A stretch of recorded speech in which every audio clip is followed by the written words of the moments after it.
Hello dear students, हम पढ़ रहे थे तुलसीदास का पाठ जिसमें हम लक्ष्मण परशुराम संवाद को पढ़ रहे थे और पहला पद हमने पढ़ लिया।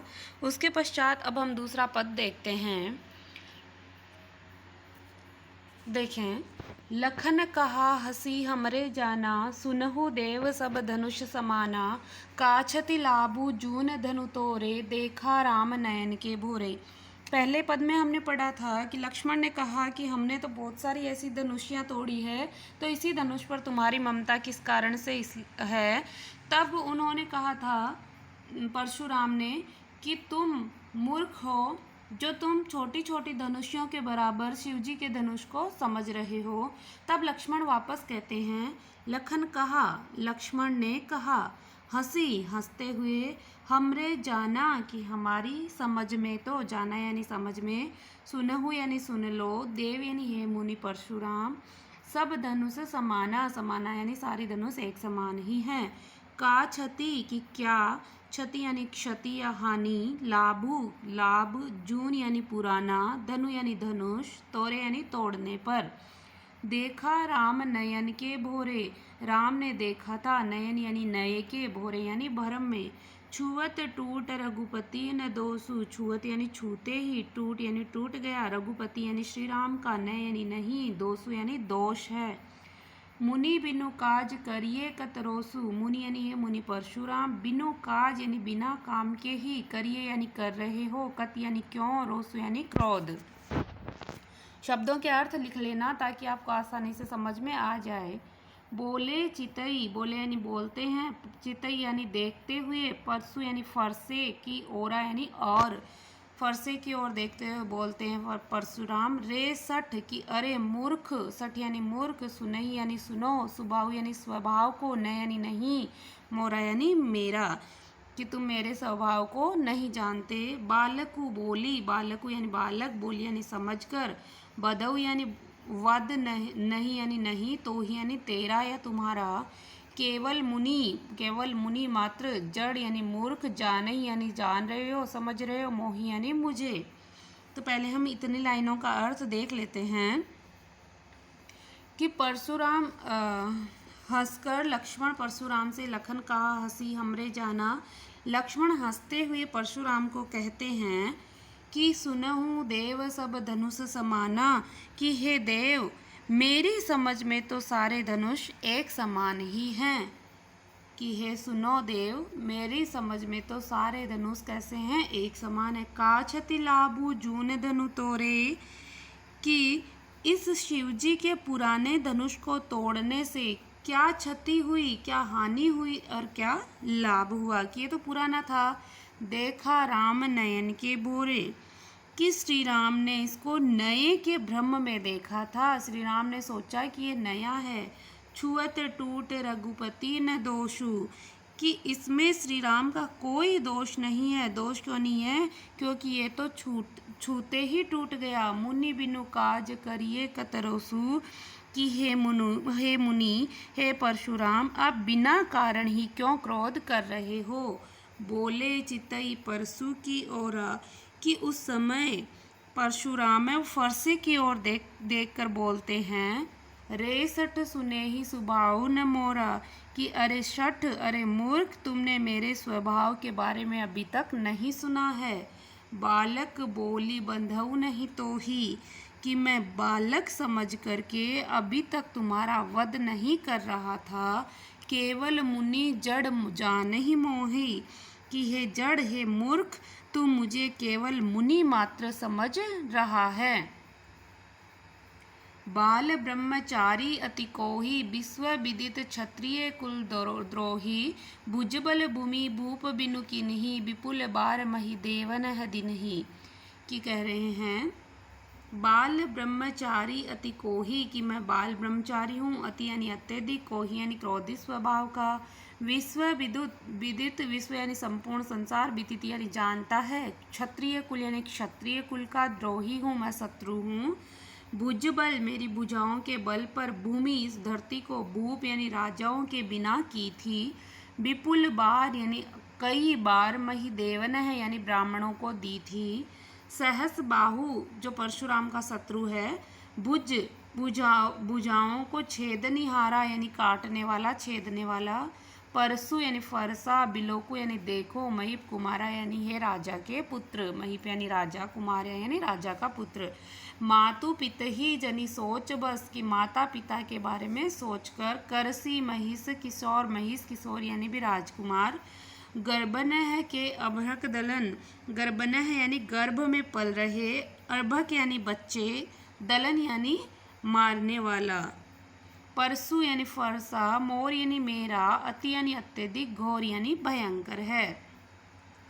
तो देखिए इसके बाद पश्चात क्या है कि बाल ब्रह्मचारी अति कोही, कि मैं बाल ब्रह्मचारी हूँ और अत्यधिक क्रोधित स्वभाव का हूँ। विश्व विदित क्षत्रिय कुलद्रोही, कि सारा संसार जानता है कि मैं क्षत्रियों के कुल का नाश करने वाला हूँ, उनका द्रोही हूँ, उनका शत्रु हूँ। भुजबल भूमि भूप बिनु की नहीं, कि मैंने अपनी भुजाओं के बल पर इस धरती को अनेक बार भूप बिनु यानी कि राजाओं के रहित किया है, अर्थात बहुत सारे राजाओं को मार गिराया है। सहस बाहु भुज छेद निहारा, कि ये जो सहस्त्र बाहु पर विपुल बार मही देवन दीनी, कि मैंने फिर उस पृथ्वी को कई बार जीत करके ब्राह्मणों को दान दिया है, मही देवन ही यानी कि ब्राह्मणों को दीनी यानी दी है। सहस बाहु भुज छेद निहारा, कि ये मेरा जो फरसा है यह सहस्त्र बाहु की भुजाओं को छेद निहारा यानी काटने वाला है। परसु बिलोकु महिप कुमारा, हे राजकुमार जो तुम मेरा ये फरसा देख रहे हो, ये फरसा क्या करता है, सहस बाहु भुज छेद निहारा, सहस बाहु की भुजाओं को काटने वाला है। मातु पितहि जनि सोच बस, करसी महिष कुमार, कि हे राजा के पुत्र, महिष कुमार यानी राजा के पुत्र, माता पिता को अपनी मूर्खता से सोच, माता पिता के बारे में तुम सोचो और अपनी मूर्खता से उन्हें दुखी मत करो।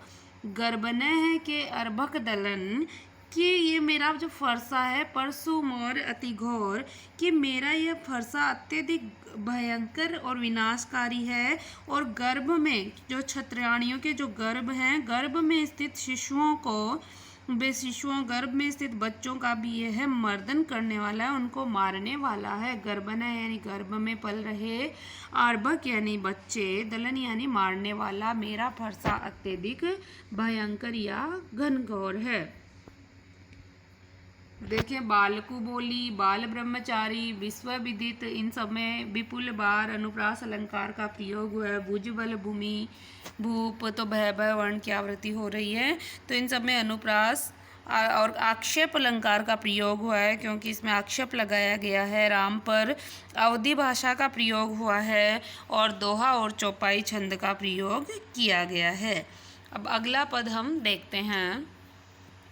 बिहसी लखनऊ बोले मृदुबानी, अहो मुनीसु महाभटमानी, कि बिहसी, बिहसी यानी होता है हंसकर, बिहसी यानी हंसकर, लखनऊ यानी लक्ष्मण, बोले मृदुबानी, मृदुबानी यानी कोमल वाणी में, अहो ओहो मुनीसु हे मुनि, महाभटमानी, कि तुम तो महाभट यानी कि महान योद्धा हो।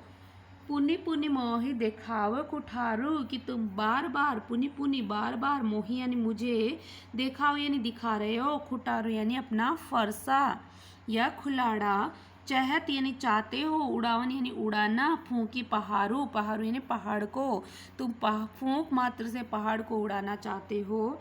यहाँ कुंभड़वतिया को नाही, यहाँ यानी यहाँ, कुंभड़वतिया, कुंभड़वतिया यानी छुई मुई, कोई नाही कि कोई भी नहीं है। जे जो, तर्जनी, तर्जनी जो अंगुली है उसके बारे में कहा गया है, अंगूठे के पास वाली जो अंगुली होती है उसको तर्जनी अंगुली कहते हैं। देखी डरी जाही, कि देखकर डर जाएंगे। जो छुई मुई का पौधा होता है छोटा सा, उसकी पत्तियों को जब हम छू देते हैं, उसको अंगुली लगा देते हैं, तो वो सिकुड़ जाती है। तब कह रहे हैं ये कि बिहसी लखनऊ बोले मृदुबानी, कि लक्ष्मण हंसते हुए मृदुवाणी में, कोमल वाणी में बोलते हैं, अहो मुनीसु महाभटमानी, कि ओहो तुम तो हे मुनि बहुत ही श्रेष्ठ हो, तुम महान योद्धा हो। पुनि पुनि मोही दिखाव कुठारू, कि तुम बार बार मुझे अपना कुल्हाड़ा या फरसा दिखा रहे हो। चहत उड़ावन फूंकी पहाड़ू, तुम तो ऐसे लगता है कि मानो फूंक से पहाड़ को उड़ा देना चाहते हो। यह कुंभड़वतिया को नाई, लेकिन मैं तुम्हें बता दूं कि यहाँ कुंभड़वतिया या छुई मुई का पौधा कोई नहीं है। जे तर्जनी देखी डरी जाही, जो तुम्हारी तर्जनी अंगुली देखकर ही डर जाएंगे। आगे देखिए इसके पश्चात, देखी कुठारू सरासन बाना, मैं कछु कहा सहित अभिमाना। देखी कुठारू, कुठारू यानी कुल्हाड़ा या फरसा। देखी कुठारू सरासन बाना, सरासन यानी होता है धनुष, बाना यानी बाण। मैं कछु कहा सहित अभिमाना, अभिमाना यानी कि अभिमान के सहित। भृगुसुत, भृगुसुत यानी भृगु कुल में उत्पन्न हुए परशुराम। समुझी यानी समझकर। जनेऊ यानी तुम्हारी जनेऊ को। बिलोकी यानी देख करके। जो कछु कहू सहु रिस रोकी, जो कुछ कहा सहु यानी सहन किया, रिस यानी क्रोध को, रोकी यानी रोक कर। सुर, सुर यानी देवता। महिसुर, महिसुर यानी ब्राह्मण। हरिजन, हरिजन यानी होता है भक्त। अरु यानी और। गाय यानी गाय। हमरे कुल की हमारे वंश में। इन्ह यानी इन्हीं पर। न यानी नहीं। सुराई यानी वीरता। बधे यानी वध करने पर। पापू की पाप लगेगा। अपकीर्ति की अपयश। हारे यानी हारने पर मिलेगा। मारतुहु, मारतुहु यानी कि मारना। पा यानी पैर। परी यानी पढ़ते हैं तुम्हारे। कोटि यानी करोड़ों। कुलिस, कुलिश यानी वज्र के समान कठोर। सम यानी समान। वचनु यानी वचन। तुम्हारा यानी तुम्हारे। व्यर्थ यानी व्यर्थ में ही। धरु यानी धारण कर रखे हैं। धनु यानी धनुष, बाण और कुठारा यानी फरसा। जो बिलोकी अनुचित कहेऊ, जो बिलोकी यानी देखना। अनुचित यानी जो अनुचित है। क्षमहु यानी क्षमा। महामुनि धीर, महामुनि है महामुनि। धीर यानी धैर्य। सुनी यानी सुनकर। सरोष यानी क्रोध के सहित। भृगुवंश मणि यानी परशुराम। भृगुवंश के मणि परशुराम। बोले यानी बोलते हैं। गिरा यानी अपनी जिह्वा को गंभीर यानी गंभीर करते हुए। तो देखें, देखी कुठारू सरासन बाना, कि लक्ष्मण कहते हैं मैंने आपके हाथ में कुठार और सरासन बाना और आपके हाथ में धनुष और बाण को देखकर मैं कछु कहा सहित अभिमाना, कि देखकर ही कुछ अभिमान पूर्वक मैंने कहा है कि भृगुसुत समुझी जनेऊ बिलोकी, कि हे भृगुसुत मैंने आपको भृगुसुत अर्थात ब्राह्मण समझा था। जनेऊ बिलोकी, कि आपकी जनेऊ को, आपके यज्ञोपवीत को देख करके मैंने आपको ब्राह्मण समझा था। तो इसलिए जो कछु कहू सहु रिस रोकी, इसलिए जो भी उचित और अनुचित बातें को मैं वो जो भी उचित और अनुचित बातें जो कछु कहूँ, जो कुछ तुमने कहा था, सहु रिस रोकी, वो सब मैंने क्रोध को रोक करके सहन किया। क्यों किया? क्योंकि मैंने समझा कि आप ब्राह्मण हो। क्योंकि सुर महिसुर हरिजन अरुगाई, कि देवता ब्राह्मण भक्त और गाय पर हमरे कुल इन्ह पर न सुराई, कि हमारे वंश में इन पर सूरता या वीरता नहीं दिखाई जाती है, कि हमारे वंश में देवता ब्राह्मण भक्त जन और गायों पर वीरता या शौर्य का प्रदर्शन नहीं किया जाता है। बधे पापू अपकीर्ति हारे, कि अगर मैं आपका वध कर दूंगा, क्योंकि ये ब्राह्मण का वध होगा, तो पापू बधे पापू की वध करूंगा तब तो मुझे पाप लगेगा। और अपकीर्ति हारे, और अगर मैं आपसे हार जाऊंगा तो मुझे अपयश मिलेगा। अपकीर्ति यानी अपयश मिलेगा। मारत हूँ पाप परिये तुम्हारे, इसलिए हे परशुराम मैं, यदि आप मुझे मार भी देंगे तो भी मैं आपके पैरों में ही पड़ा रहूँगा। क्यों? क्योंकि आप ब्राह्मण हो। मारत हूँ यानी मार भी दोगे तो भी पाप परिये तुम्हारे, तो भी मैं तुम्हारे पैरों में ही पड़ा रहूँगा, अर्थात तुम्हें नमन ही करूँगा। कोटि कुलिस सम बचनु तुम्हारा, कि हे परशुराम आपके जो वचन हैं, आपकी जो बातें हैं वो ही करोड़ों वज्र के समान कठोर है, यानी बहुत ही आप कठोर वाणी का प्रयोग कर रहे हो। कोटि कुलिस करोड़ों वज्र के समान बचनु तुम्हारा, तुम्हारी वाणी है, तुम्हारी बातें हैं। व्यर्थ दरहु धनु बाण कुठारा, कि आपने तो व्यर्थ में ही धनुष बाण और इस कुठारा को, फरसे को धारण कर रखा है कि आपको इसकी आवश्यकता ही नहीं, क्योंकि आपकी तो वाणी ही इतनी कठोर है।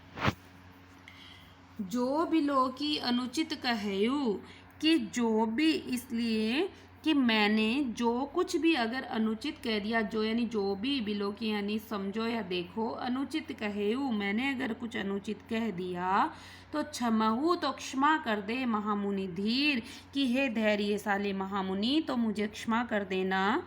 सुनी सरोष भृगुवंश मणि बोले गिरा गंभीर, कि ऐसा सुनकर के क्रोध के साथ में परशुराम अपनी वाणी को गंभीर करते हुए बोलते हैं, अपनी वाणी को गंभीर करते हैं। और फिर कौन बोलते हैं? भृगुवंश मणि अर्थात परशुराम बोलते हैं। तो इनमें भी देखिए कि जगह जगह अनुप्रास अलंकार का प्रयोग किया गया है। जहाँ पर एक ही वर्ण की बार बार आवृत्ति होती है वहाँ अनुप्रास अलंकार होता है। दोहा और चौपाई छंद का प्रयोग किया है। लक्ष्मण और परशुराम का संवाद यहाँ पर बताया गया है। लक्ष्मण द्वारा परशुराम पर कई विशेषण लगाए गए हैं। उनके अनुचित स्वभाव पर आक्षेप किया गया है कि आपका ये स्वभाव अच्छा नहीं है, इसलिए उनको बार बार परेशान किया जा रहा है। आगे के पद हम अगले वीडियो में पढ़ेंगे। तब तक के लिए धन्यवाद।